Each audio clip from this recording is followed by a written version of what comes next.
In the governor of Kwale County, Salim Mvurya, to just shed some light on this and the progress so far for the Council of Governors. Karibu Bwana Governor. Asante sana. Now, as we said, it's a beginning of a very crucial week for the Council of Governors and the referendum push ahead of that forum at Bomas over the weekend. What is this 10-point agenda based on, and what is your push all about, and what is the progress so far?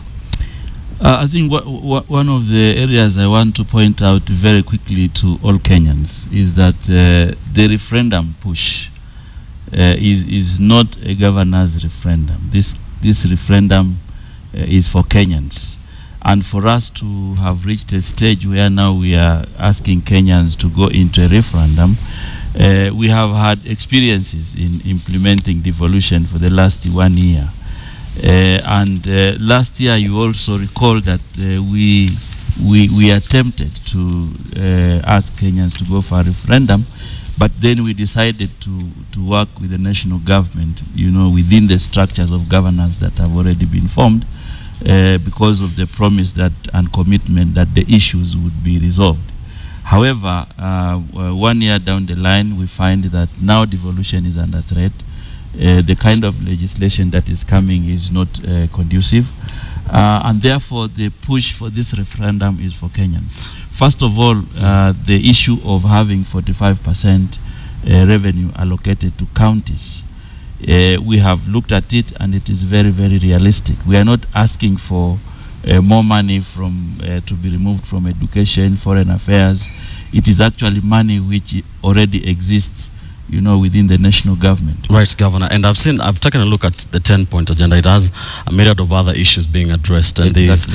There's what looks like a deliberate attempt to try to reach out to more people, stakeholders in the counties, members of county assembly. There has been reports that they're not really convinced by the push. What we've done today is that we've started, a consultative meeting with leaders of the assembly. And basically, our idea is to be as inclusive as possible. So today we brought together representatives of the members of the county assembly and also county assembly speakers, basically to take them through our 10 points and why. Definitely, we didn't expect that in today's meeting we would then go ahead to have a consensus, but then we resolved to even continue making the consultation, so that if there are more issues that can be brought to the table, we can include them. If there's issues that have to be removed, they can be removed. And again, we've agreed that even as the leaders go out to make various consultations, we will at some stage also form an all-inclusive committee. The Council of Governors has insisted this is not a political process. You're trying to get more funds devolved to the counties. Yes. But there has been another referendum push by the Coalition for Reforms and Democracy Code, and Kenyans think it is playing to their advantage. So what's your take on that? I also want to make another clarification that this referendum push from the Council of Governors is not related to our colleagues in CORD, because if you look at the composition of the Council of Governors, we have Jubilee and CORD, and all the time we have been pushing our issues in a bipartisan way. So even the referendum that we are discussing now is an issue-based referendum. It's not based on giving people any political advantage. Yes. It is not also based on undermining the current administration, but it is an issue and something that we want to rally Kenyans behind to continue to protect devolution and entrench some of the challenges that we have seen in the last one year in implementing devolution, so that then we begin to have a non-return valve in terms of devolution in this country. So it is not based on any kind of strategy where CORD and Council of Governors are working in some way to converge. But I think it is really based on ideals and our experiences as the first governors in this particular country. Before I let you, Governor, albeit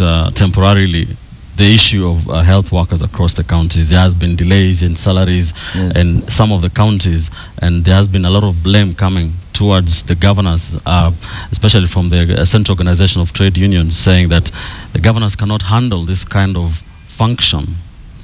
Let me also say that beginning of this financial year, it's not just health workers.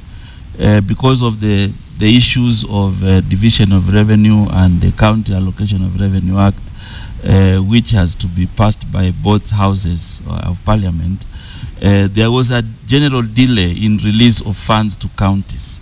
And therefore, when we are talking about salaries, it's not just health workers. Even the other cadre of staff, there were slight delays in most counties. But I want to confirm, as of yesterday and also today, we have confirmed that all our county governments in Kenya have paid the health workers.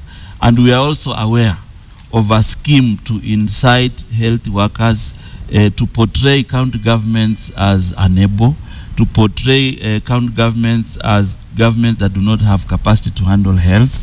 And therefore, for us, we are not just looking at health workers at this stage, but we are looking at a broader scheme to return health management to the national level. Remember, we even have bills that are being contemplated to return health management to the national level.